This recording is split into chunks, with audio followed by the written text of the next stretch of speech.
घने जंगलों के खामोशी में एक नाम गूंजा, बिरसा। वो कोई साधारण इंसान नहीं था, वो था धरती का बेटा, आदिवासियों की आखिरी उम्मीद और अंग्रेजों का सबसे बड़ा डर। एक युवा सिर्फ 25 साल का, लेकिन हिम्मत ऐसी कि साम्राज्य हिल गया। ये कहानी है उस जंगल की राजा की जिसकी गर्जना आज भी इतिहास में सुनाई देती है।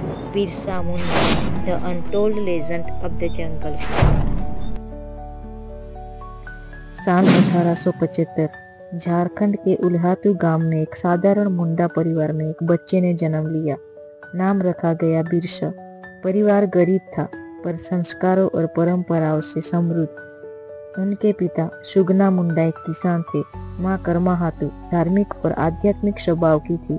बचपन से ही बिरसा अलग दिखते, तेज दिमाग, गहरी आंखें, प्रकृति से जुड़ाव। बचपन में परिवार को कई बार गांव बदलना पड़ा। गरीबी हमेशा साथ रही, लेकिन बिरसा का आत्मविश्वास कभी नहीं टूटा।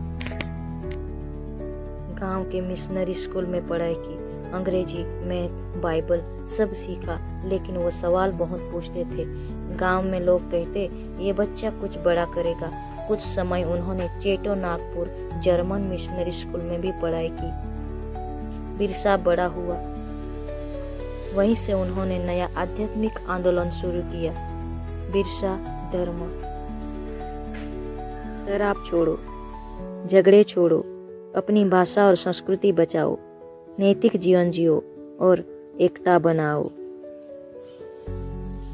और तभी से लोग उन्हें धरती आबा यानी धरती के पिता कहने लगे, क्योंकि वे सिर्फ लड़ाकू नहीं थे, आध्यात्मिक मार्गदर्शक भी थे। अंग्रेजों ने कानून बनाया, जमीन अब सरकार की।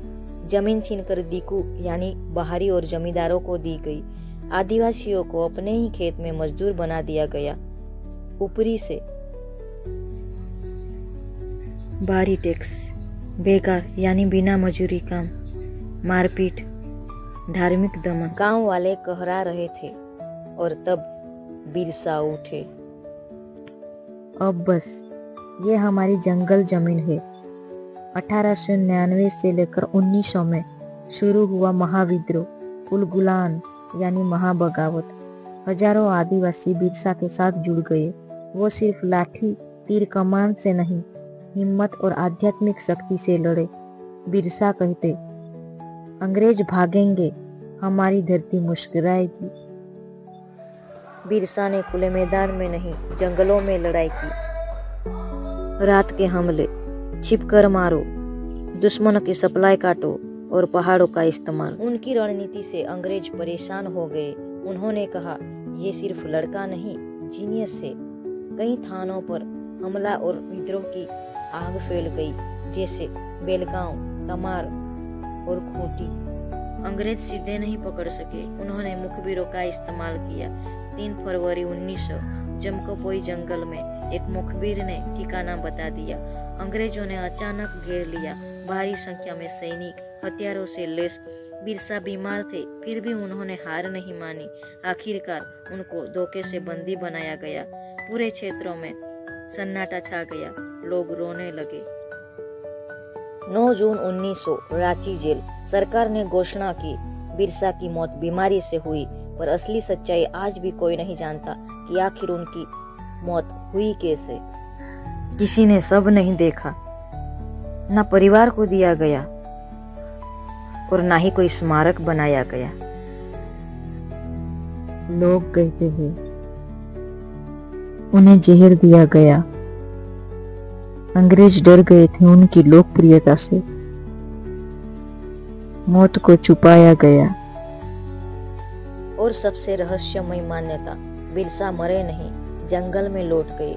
जंगल जब पुकारेगा वो फिर आएंगे। आज भी रात में झारखंड के कुछ इलाकों में लोग हवा में फुसफुसाहट सुनने का दावा करते हैं, धरती आबा, धरती आबा।